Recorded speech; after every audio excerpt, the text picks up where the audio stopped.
मौर्य संत महल से बाहर निकलने के लिए दरवाजे की ओर तेजी से बढ़े। उन्होंने शीरीन को भी अपने साथ खींच लिया था।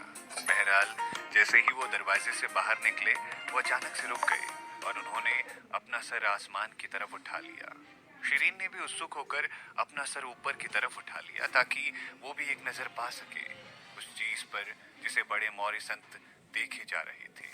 आकाश में नीले रंग का कपड़ा था और उसके बिल्कुल ऊपर एक आसमानी नीले रंग का जहाज था।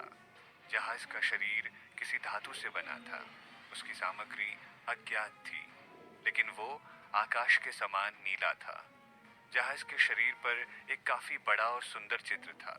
तस्वीर में नीले आसमान और तैरने वाले सफेद बादलों के बीच एक चंद्रमा था और वो इतना ज्यादा वास्तविक लग रहा था कि उस चित्र को छूने पर लोग उसे लगभग महसूस कर सकते थे। ऐसा लग रहा था जैसे कि वो चांदनी का विकिरण कर रहा हो। चंद्रमा के नीचे आकाश में एक लहराता हुआ पक्षी मंडरा रहा था। जहाज से उतरते समय हल्की फुल्की हवा चल रही थी। उस चित्र को देखते हुए वो चंद्रमा, बादल और यहाँ तक कि वो पक्षी भी बिल्कुल वास्तविक लग रहे थे। ये जहाज वास्तव में आकाश में उड़ रहा था, लेकिन देखने वालों को ऐसा महसूस हो रहा था जैसे वो किसी समुद्र में एक नाव की तरह तैर रहा हो। शायद ये वही जहाज था जिसकी मदद से संत जी और ऋषिवर स्वर्ग में आराम से यात्रा करते हों। 8 लोगों ने जहाज को घेरा हुआ था। उनमें से 4 नर और 4 मादाएं थीं, जो कि लगभग 17 या 18 साल की लग रही थी। महिलाओं ने एक समान रंग के सादे कपड़े पहने हुए थे और वो बहुत ही ज्यादा सुंदर लग रही थी। 4 आदमी जहाज पर बैठे हुए थे, जबकि 4 महिलाएं जहाज के दोनों सिरों पर खड़ी थीं और जहाज के उन चारों सिरों से नीले रंग के कपड़े लटक रहे थे। जहाज अभी ज्यादा पास नहीं आया था, लेकिन उस खूबसूरत से जहाज पर एक और आदमी को देखा जा सकता था। इस व्यक्ति ने बैंगनी रंग की एक माला पहनी हुई थी, जिससे वो बहुत ही अजीब लग रहा था। ताज्जुब की बात थी कि शीरीन पुरुषों और महिलाओं के चेहरों को तो देख सकती थी, लेकिन वो उस बीच वाले व्यक्ति को नहीं देख पा रही थी। भले ही वो जितना मर्जी अवरुद्ध क्यों ना हो, और अभी तो उस आदमी ने मुखौटा भी नहीं पहना हुआ था। वो केवल उस व्यक्ति के काले लंबे बालों को हवा से उड़ते हुए देख सकती थी और वो कुछ चित्रकारी करने की कोशिश करता हुआ दिख रहा था। उस आदमी ने मुश्किल से अपना एक हाथ हवा में हल्का सा उठाया, लेकिन उस व्यक्ति की इस क्रिया के कारण उसकी चौड़ी बैगनी आस्तीन हवा में लहराना शुरू हो गई थी, जिस कारणवश उसके सुंदर हाथ और बिल्ली सी आंखों वाली अंगूठी को उनकी उंगली पर उजागर कर दिया था। वो एक ही समय पर अपना हाथ लहरा रहे थे और साथ ही में वो चित्रकारी का भी आनंद ले रहे थे।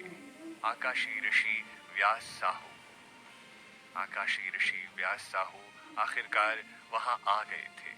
कोई व्यक्ति जोर जोर से कुछ बड़बड़ा रहा था और जब शीरीन पीछे मुड़ी तो उसने सम्राट को अपने अधिकारियों के साथ आकाशी ऋषि व्यास साहू का अभिवादन करने के लिए आते हुए देखा। हर कोई उस रहस्यमयी जहाज की ओर आसमान में हैरानी से देख रहा था। हर कोई आश्चर्यचकित रह गया था। शीरीन और बड़े मौर्य संत जी ने घुटने टेके और कहा, स्वागत है आपका आकाशी ऋषि व्यास साहू जी। सम्राट उत्साह से भरे हुए थे। वो खुशी से जहाज की ओर हाथ लहरा रहे थे और बोल रहे थे, आकाशी ऋषि व्यास साहू जी, आखिरकार आप यहाँ आ ही गए। तो वो व्यक्ति आकाशी ऋषि व्यास साहू थे। क्या शानदार और बढ़िया सूरत थी उनकी, चकाचौंध और शांति से भरी हुई, और वो एक इत्मीनान और आरामदायक स्वभाव वाले व्यक्ति थे। शीरीन, जल्दी से अपनी टेलीपोर्टेशन वाली शक्तियों का उपयोग करो और भाग जाओ यहाँ से। चलो चलें, जल्दी करो। बड़े मौर्य संत ने उसके कान में ये सब कहा और साथ ही उन्होंने उसका हाथ भी मुक्त कर दिया और उसे आजाद कर दिया। उन्हें विश्वास था कि वो मुक्त होते ही बच निकलने के लिए वहां से भाग जाएगी।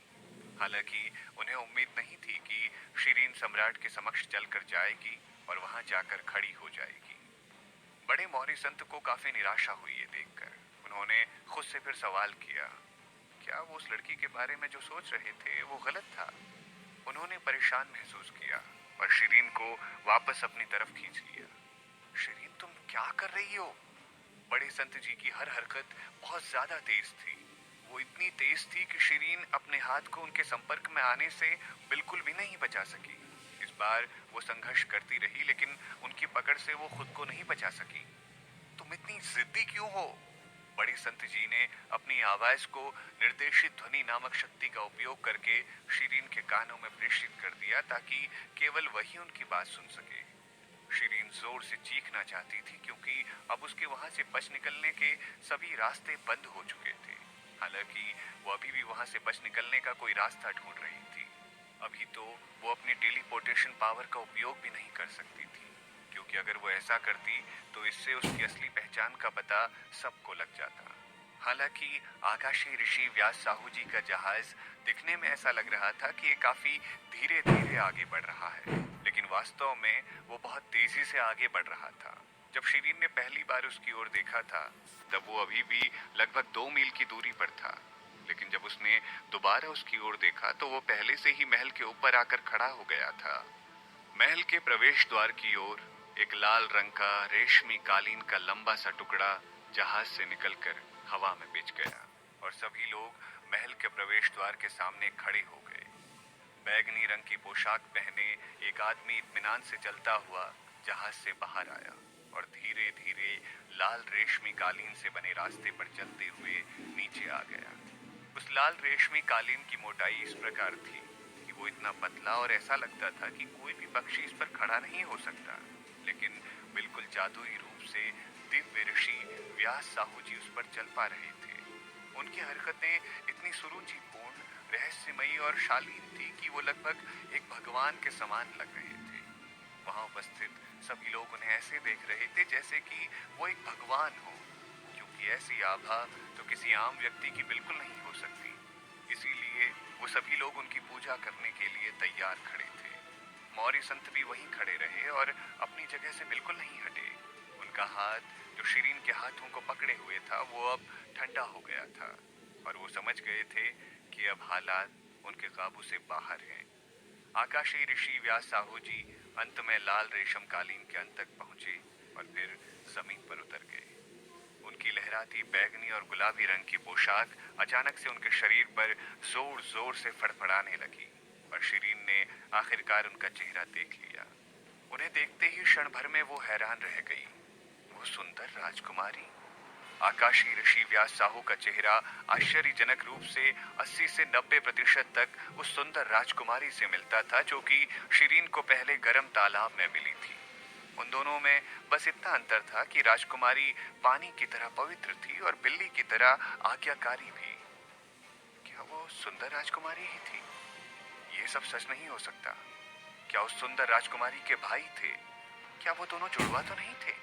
शिरीन के सर में बहुत सारे सवाल एक साथ आ रहे थे। आकाशीय ऋषि व्यास साहू जी को लगा कि उन्होंने शिरीन को पहले भी देखा है, इसीलिए वो अचानक उसकी ओर देखने लगे और उसे घूर घूर कर देखने लगे। शिरीन का पूरा शरीर डर से ठंडा हो गया। वो पसीने से तरबतर हो गई क्योंकि उसे लगा कि ऋषिवर की दृष्टि इतनी चुभने वाली थी कि वो बड़े मौर्य संत को चीरते हुए सीधा उसके अंदर घुस सकती है। हालांकि बड़े मौर्य संत बिल्कुल उसके सामने खड़े थे। उसने शांत दिखने की कोशिश की और उस आकर्षक व्यक्ति को देखती रही। उसका ध्यान अचानक ऋषि व्यास साहू जी के माथे पर गया, जहां उसे एक गहना दिखाई दिया जो आग की तरह लाल था और सूरज की रोशनी की तरह चमक रहा था, और वो गहना लोमड़ी की आंखों के आकार वाला था। शिरीन का दिल उस पल में थोड़ी देर के लिए थम सा गया। उसे अचानक याद आया कि उसने वो गहना उस खूबसूरत राजकुमारी के माथे पर देखा था। वो बिल्कुल समान गहना था। उसके बाद वो उस व्यक्ति के लंबे बालों की तरफ देखने लगी और उसने महसूस किया कि उसके बालों की लंबाई भी आश्चर्यचकित रूप से बिल्कुल उस सुंदर राजकुमारी के समान ही लग रही थी। एकमात्र अंतर उनकी ऊंचाई में होना चाहिए था। वो खूबसूरत राजकुमारी लगभग 1.78 मीटर लंबी थी, जबकि आकाशीय ऋषि व्यास साहू जी लगभग 1.85 मीटर लंबे थे। ये नहीं हो सकता था। क्या वो सुंदर राजकुमारी यही ऋषिवर थे? यदि वो राजकुमारी नहीं है तो उन्हें उस राजकुमारी का निकट संबंधी होना चाहिए था। कम से कम जुड़वा भाई तो होना ही चाहिए था। आकाशीय ऋषि व्यास साहू जी ने आखिरकार बड़े मौर्य संत जी पर नजर डाली और कहा, ओ संत जी, आप भी यहाँ हैं? बड़े संत जी ने उनसे हाथ मिलाया और कहा, ऋषिवर व्यास जी, आप कैसे हैं? कितने साल हो गए आपसे मिले, और आप अभी भी पहले जैसे ही अच्छे दिख रहे हैं। आप बिल्कुल नहीं बदले।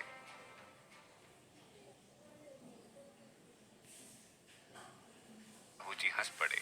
अभी तक तो वो अपने भावहीन चेहरे की मदद से वहां मौजूद सभी को बस चेतावनी ही दे रहे थे कि मेरे पास आने की हिम्मत भी मत करना। बहरहाल ऋषिवर व्यास जी की मुस्कुराहट एक खिलते फूलों के खूबसूरत समूह की तरह थी। वो मुस्कान हद से ज्यादा आकर्षक और मनमोहक थी। ऋषि व्यास साहू जी की मुस्कान इतनी ज्यादा मनमोहक और मंत्रमुग्ध करने वाली थी कि वहां खड़े सभी लोग उनके प्रभाव में आ चुके थे। और बड़े मौर्य संत जी और ऋषि व्यास साहू जी को देखकर वहां खड़े सभी लोग मुस्कुराने लगे। ये बात कुछ हद तक ध्यान देने योग्य थी कि आसपास खड़ी सभी महिलाएं उन्हें देखकर शर्मा रही थी और उन सभी महिलाओं का दिल काफी तेजी से धड़क रहा था। शीरीन का दिल भी काफी तेजी से धड़क रहा था, लेकिन वो किसी अलग कारण से ऐसा कर रहा था। आखिरकार बड़े मौर्य संत जी ने ऋषिवर को आकाशीय ऋषि के रूप में संदर्भित क्यों किया, और ये महल अधिपति का क्या मतलब है? वो खूबसूरत राजकुमारी कौन थी? उफ, ये मैंने क्या कर दिया? अगर मैं गलत नहीं हूं तो वो गर्म पानी के नीचे स्नान करने वाली खूबसूरत राजकुमारी कोई और नहीं बल्कि आकाशीय ऋषि व्यास साहू जी थे। वो एक महल के मालिक थे, ना कि कोई राजकुमारी। शीरीन को उस दिन गलत फहमी हो गई थी। जब शीरीन को याद आया कि उसने उस दिन तालाब में क्या क्या हरकत की थी, वो भी सिर्फ ये साबित करने के लिए कि वो एक महिला है, तो उसे अपने आप पर और ज्यादा गुस्सा आया। उसे काफी शर्म महसूस हो रही थी। बेवकूफ छोटे कंगन, लानत है तुम्हारी ऐसी समझदारी पर। उस दिन वहां महल में ऋषिवर थे, ना कि कोई राजकुमारी, और तुम्हें उन्हें पहचानना चाहिए था, क्योंकि तुम ही कहते रहते हो कि तुम महाज्ञानी हो। मगर तब क्या हुआ था? तुमने उस दिन मुझे तालाब में चेतावनी क्यों नहीं दी? बताओ। दृढ़ पत्थर कंगन शीरीन के कटु बोलों से आहत हो गया था और कहने लगा, मालकिन, ये मेरे लिए भी पहली बार है जब मैं ऋषि व्यास साहू जी का चेहरा देख रहा हूँ। इससे पहले वो जहाँ भी गए हैं वहाँ एक मुखौटा पहनकर ही गए हैं। आप बाकी लोगों को ही देख लीजिए, वो भी हैरानी से मुंह खोलकर ही वहाँ खड़े हैं। शीरीन काफी गुस्से में थी और उसने दृढ़ पत्थर कंगन से सवाल किया, वो एक ऐसे आकाशीय गुरु क्यों हैं जिन्हें महल के स्वामी के रूप में जाना जाता है, और वो इतने स्त्री रूपी क्यों दिखते हैं? क्या कोई उन्हें गलती से महिला नहीं समझता होगा? शायद इसीलिए है क्योंकि वो विश्व महल में रहते हैं और वो उस महल के मालिक हैं। शायद इसीलिए लोग उन्हें खुद ही महल का मालिक कहते हैं। फिर भी लोग आमतौर पर उन्हें आकाशीय ऋषि ही कहते थे। जो लोग उन्हें महल का मालिक कहते हैं वो उनके करीबियों में होने चाहिए, क्योंकि उन्हें इस नाम से कोई बुलाए ये बिल्कुल भी पसंद नहीं था। उन्हें मिल पाना इतना दुर्लभ था कि सर्वज्ञ दृढ़ पत्थर कंगन को भी पता नहीं था कि आकाशीय ऋषि व्यास साहू जी को कभी कभी महल मालिक के रूप में जाना जाता था।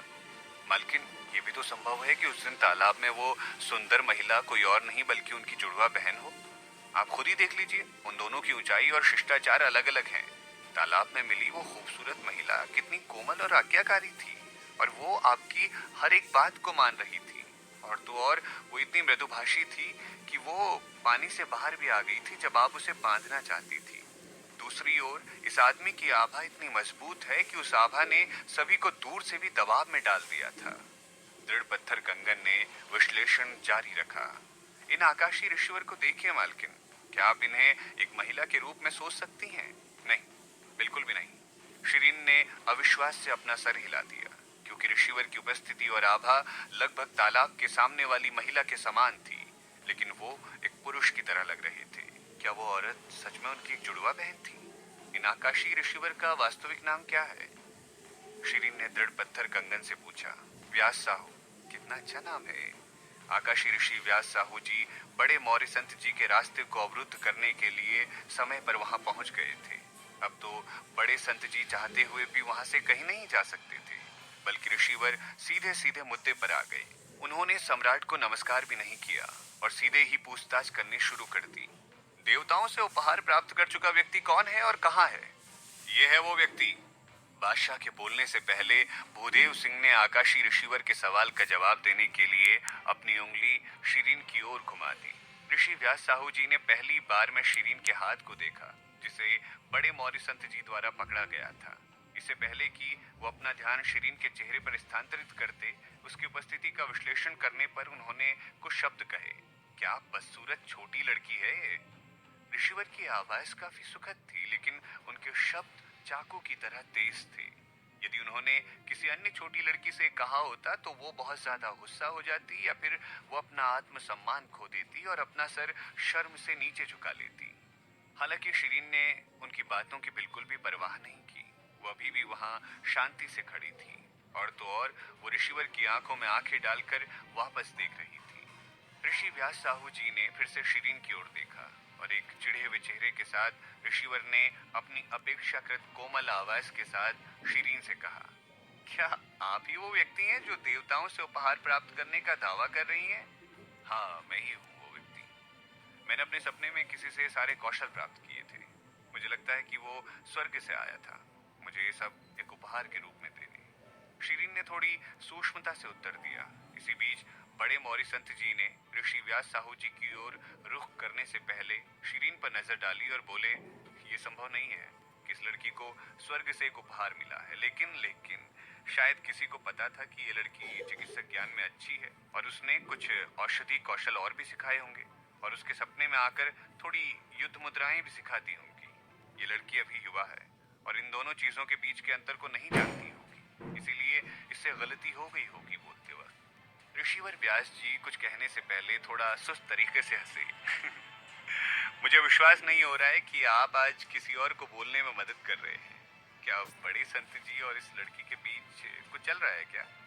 बड़े संत जी बिल्कुल अभिव्यक्ति विहीन हो गए और उन्होंने शांति से जवाब दिया, ऐसा कुछ नहीं है।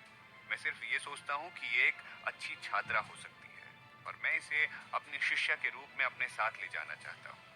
आप एक ऐसे बच्चे को रखने की हिम्मत कैसे कर सकते हैं जो एक स्वर्गीय उपहार से सम्मानित किया गया हो?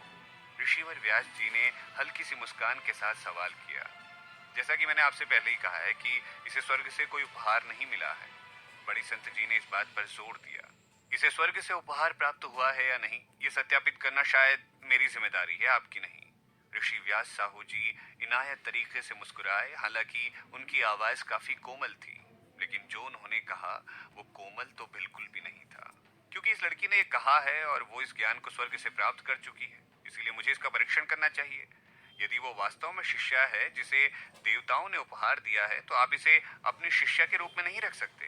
यदि वो नहीं है तो उसने एक घनघोर पाप किया है, और इसकी सभी बाहरी क्षमताओं को खत्म कर दिया जाएगा और पूरी तरह से उन्हें हटा दिया जाएगा। फिर इस लड़की को उस अंधेरे जंगल में फेंक दिया जाएगा जहां जीवित रहना इसके भाग्य पर निर्भर करेगा। इसीलिए आप तब भी इसे अपने शिष्या के रूप में नहीं रख पाएंगे। बड़े मौर्य संत जी ने हल्का सा चिंतित होकर जवाब दिया, आकाशी ऋषि व्यास साहू जी, वो अभी भी एक बच्ची है, आपको सभी को मारना क्यों होता है?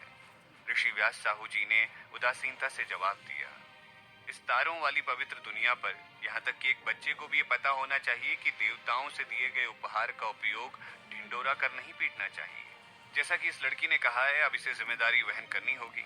हाँ हाँ, ये बिल्कुल सही बात है, भूदेव सिंह ने ऋषिवर को बाधित करते हुए कहा।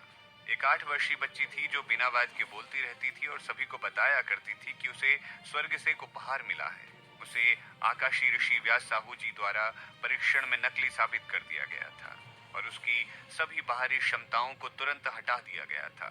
उसे फिर काले जंगल में फेंक दिया गया था।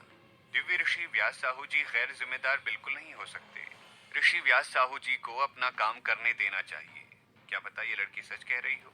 उसके पिता सम्राट इससे पहले कि वो क्या कहना चाहता था अपनी बात समाप्त कर पाए, उन्होंने उसे बीच में ही टोक दिया। भूदेव सिंह, चुप रहो। तुम आकाशी ऋषि व्यास साहू जी और बड़े मौर्य संत जी को कैसे टोक सकते हो, वो भी तब जब वो आपस में बातें कर रहे हैं? भूदेव सिंह आवाक था और काफी डर गया था। उसके माथे से काफी पसीना बह रहा था। आकाशी ऋषि व्यास साहू जी इस बात से बहुत निराश होते थे जब भी कोई उनकी बातचीत को बीच में बाधित कर दिया करता था। भूदेव सिंह ने सुना था कि बघेलपुर राज्य के एक राजकुमार ने उनके साथ ऊंची आवाज में बात की थी, और जब आकाशी ऋषि व्यास साहू जी कुछ बोल रहे थे तब उसने उन्हें टोका भी था, जिसके बाद उस राजकुमार की जीभ आधे से काट दी गई। आज तक वो राजकुमार केवल प्रलाप ही कर सकता है। जैसे ही भूदेव सिंह ने ये सब कुछ याद किया, उनका माथा और भी ज्यादा पसीने से भर गया और वो खुद को रोक नहीं सके और आकाशी ऋषि से माफी मांगने लगे। भूदेव सिंह काफी घबरा गया था और अवचेतन रूप से उसने एक कदम पीछे ले लिया। ऋषिवर व्यास जी ने हंसते हुए कहा, चौथे राजकुमार, आपको हाल ही में काफी सफलता मिली होगी। क्या ऐसा ही है ना? क्या आपको लगता है कि आपके पास एक सम्राट बनने लायक सम्मान है? और क्या आपको लगता है कि आप अभी भी उस स्थिति में जा रहे हैं जिसमें मैं हूँ? यही कारण है ना कि आप बहुत विचार विमर्श के बिना बोलते रहते हैं।